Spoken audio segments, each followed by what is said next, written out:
Hello മക്കളെ, അപ്പോൾ ഈ ഒരു വർഷം നമുക്കുണ്ടാവുന്ന അവധി ദിവസങ്ങൾ ഏതൊക്കെയാണ് നമുക്ക് കംപ്ലീറ്റ്ലി നോക്കിയാലോ. അതായത് ജൂലൈ മാസം മുതൽ, ജൂൺ ഓൾറെഡി കഴിഞ്ഞല്ലോ, ജൂലൈ മാസം മുതൽ നമ്മുടെ മാർച്ച് മാസം വരെയുള്ള മാസങ്ങളിൽ ഏതെല്ലാം ദിവസങ്ങളാണ് നമുക്ക് അവധി ഉള്ളതെന്നൊന്ന് ജസ്റ്റ് ഒന്ന് നോക്കിയാലോ, ഒന്ന് അറിഞ്ഞിരിക്കാൻ വേണ്ടിയിട്ട്. എല്ലാവർക്കും അത് ഭയങ്കര എന്താ പറയുക സന്തോഷമുള്ളൊരു കാര്യമാണല്ലോ അല്ലേ. യെസ്, അപ്പോൾ ജൂലൈ മാസം തന്നെ നമുക്ക് നോക്കാം. ഇപ്പോൾ ജൂലൈ 7-ാം തീയതിയാണല്ലേ, ഇന്ന് ജൂലൈ 7-ആണ്. 8-ാം തീയതി ബസ് സമരം ഉണ്ടെന്ന് പറഞ്ഞു, അതുപോലെ 9-ാം തീയതി ഓൾ ഇന്ത്യ സ്ട്രൈക്ക് ഉണ്ടെന്ന് പറഞ്ഞു. അപ്പോൾ ഇത് രണ്ടും അവധി ആവാനുള്ള ചാൻസ് ഉണ്ട്. ഓൾറെഡി ഷമീം സാർ എന്തിരുന്നു വീഡിയോ ചെയ്തിട്ടുണ്ടായിരുന്നു, നിങ്ങളത് കണ്ടിട്ടുണ്ടാവും. ഓക്കെ, അപ്പോൾ അത് സ്കൂളിൽ എന്താണ് പറയുന്നത് അതിനനുസരിച്ചായിരിക്കും. പിന്നെ നമുക്ക് നോക്കാം, ശനിയാഴ്ച 12-ാം തീയതിയും 19-ാം തീയതിയും ശനിയാഴ്ച വർക്കിംഗ് ഡേ അല്ല, പക്ഷേ 26-ാം തീയതി യു പിയിലും ഹൈസ്കൂളിലൊക്കെ പ്രവൃത്തി ദിനമാണ് അല്ലേ. അപ്പോൾ 12, 19 അവധിയാണ്. അതുപോലെ തന്നെ നമുക്ക് അവധി വരുന്നത് 24-ാം തീയതി കർക്കിടക വാവിൻ്റെ അവധിയുണ്ട്. അപ്പോൾ ഇത്രയും അവധിയാണ് നമുക്ക് ജൂലൈ മാസത്തിൽ വരാനുള്ളത് അല്ലേ. ബാക്കി പിന്നെ നമുക്ക് ഞായറാഴ്ചകളുണ്ട് അല്ലേ. ഓക്കെ, ഇനി അടുത്തത് ആഗസ്റ്റ് മാസം. ആഗസ്റ്റ് മാസം 2-ാം തീയതിയും അതുപോലെ തന്നെ 9-ാം തീയതിയും 23-ാം തീയതിയും 30-ാം തീയതിയും ശനിയാഴ്ചകൾ നമുക്ക് അവധിയാണ്. അതുകൂടാതെ നമുക്ക് 28-ാം തീയതി അയ്യങ്കാളി ജയന്തി ഉണ്ട് അല്ലേ. പിന്നെ നമുക്കറിയാം ആഗസ്റ്റിലാണ് ഓണപരീക്ഷ നടക്കുന്നത് അല്ലേ. ഓണപരീക്ഷ നടക്കുന്നത് എത്രാം തീയതി മുതലാണ്? യെസ്, 20-ാം തീയതി മുതൽ 27-ാം തീയതി വരെയാണ് അല്ലേ. 20 മുതൽ 27 വരെ നമുക്ക് ഓണപരീക്ഷയാണ്. 29-ാം തീയതി നമുക്ക് എന്ത് ചെയ്യും? സ്കൂൾ അടയ്ക്കും. ഓണത്തിനുള്ള അവധിയായിട്ട് സ്കൂൾ അടക്കും. അപ്പോൾ 30-ാം തീയതി മുതൽ 31-ാം തീയതിയും അതുപോലെ തന്നെ നെക്സ്റ്റ് മന്തിൽ സെപ്റ്റംബറിൽ 1, 2, 3, 4, 5, 6, 7-ാം തീയതി വരെ നമുക്ക് അവധിയായിരിക്കും. ഓക്കെ, അത് കഴിഞ്ഞ് 8-ാം തീയതി എന്ത് ചെയ്യും? നമുക്ക് സ്കൂൾ തുറക്കും. ഓണാവധിക്ക് ശേഷം 8-ാം തീയതി സ്കൂൾ തുറക്കും. പിന്നെ നമുക്ക് സാറ്റർഡേസ് 13, 20, 27 ദിവസങ്ങളിലൊക്കെ എന്താണ്? അവധിയാണ് അല്ലേ. പിന്നെ ശ്രീകൃഷ്ണ ജയന്തിയും അതുപോലെ തന്നെ ശ്രീനാരായണ ഗുരു സമാധി ദിനം ഒക്കെ എന്ത് ചെയ്തു? ഞായറാഴ്ചയിൽ മുങ്ങിപ്പോയിട്ടുണ്ട്.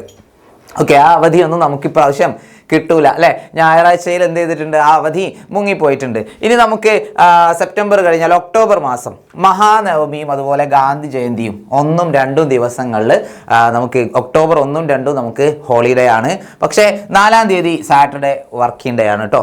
ഓക്കെ, അത് കഴിഞ്ഞാൽ പിന്നെ സാറ്റർഡേസിൽ 11-ാം തീയതിയും 18-ാം തീയതിയുമാണ് നമുക്ക് ലീവ് ഉള്ളത്. 25-ാം തീയതി വർക്കിംഗ് ഡേ ആണ്. Okay, yes. പിന്നെ 20-ാം തീയതി ദീപാവലി. ഓക്കെ, ദീപാവലിയാണ്. അപ്പോൾ ഒക്ടോബറിലെ ലീവ് ഇപ്രകാരമാണ്. നമുക്ക് നെക്സ്റ്റ് മന്തിലേക്ക് പോകാം. യെസ്, നെക്സ്റ്റ് മന്ത് എന്ന് പറയുമ്പോൾ നവംബർ അല്ലേ. നവംബറിൽ ശനിയാഴ്ച, കംപ്ലീറ്റ് ശനിയാഴ്ച നമുക്ക് ഹോളിഡേ ആണ്. 1, 8, 15, 22, 29 ദിവസങ്ങളൊക്കെ നമുക്ക് ഹോളിഡേ ആണ്. വേറെ അവധി ദിവസങ്ങളൊന്നും തന്നെ ഇല്ല. ഓക്കെ, പിന്നെ ഡിസംബർ മാസമാണ് ക്രിസ്മസ് പരീക്ഷ ഉള്ളത്.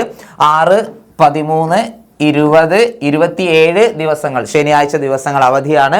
നമുക്ക് പരീക്ഷ തുടങ്ങുന്നത് 11-ാം തീയതിയാണ്. 2ാം പാദവാർഷിക പരീക്ഷ ആരംഭം 11-ാം തീയതിയാണ്. 11-ാം തീയതി മുതൽ 19-ാം തീയതി വരെ നമുക്ക് എക്സാം ഉണ്ടാവും. 19-ാം തീയതി സ്കൂള് അടയ്ക്കും അല്ലേ. പിന്നെ നമുക്ക് 21, 22, 23, 24, 25, 26, 27, 28 വരെ എന്താണ്? അവധിയാണ്, ക്രിസ്മസിൻ്റെ അവധിയാണ്.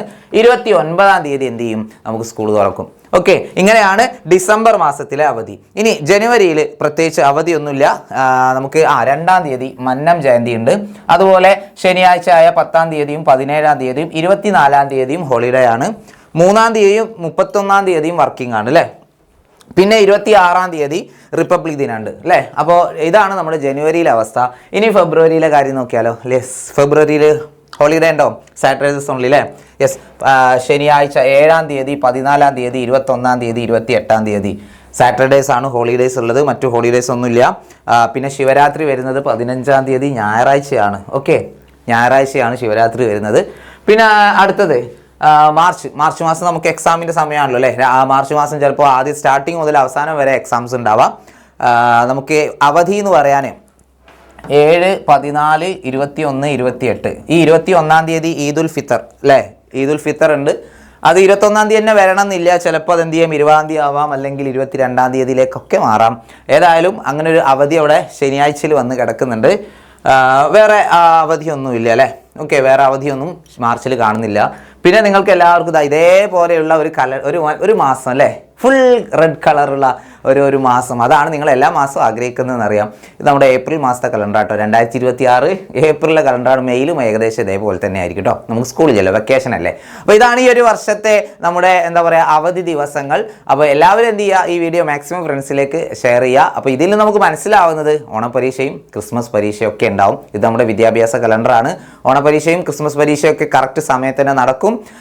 അതില്ല എന്നായിരുന്നു ഇതുവരെ നമ്മൾ കരുതിയിരുന്ന ചർച്ചകൾ നടക്കുകയായിരുന്നു അല്ലേ. ഓക്കെ, അപ്പോൾ ഏതായാലും അതിലൊരു തീരുമാനമായിട്ടുണ്ട്. ഓണപരീക്ഷയും ക്രിസ്മസ് പരീക്ഷയൊക്കെ ഉണ്ടാവും. അപ്പോൾ എല്ലാവരും എന്ത് ചെയ്യുക, നമ്മുടെ ബാച്ചിലൊക്കെ ജോയിൻ ചെയ്യുക. താഴെ കാണുന്ന നമ്പറിൽ കോൺടാക്ട് ചെയ്യുക. അടിപൊളിയായിട്ട് നമുക്ക് എന്ത് ചെയ്യാം, ഓരോ പരീക്ഷയും ഫുൾ മാർക്ക് തന്നെ സെറ്റാക്കാം. അപ്പോൾ വീണ്ടും കാണുന്നവരെ ടാറ്റ, ബൈ ബൈ.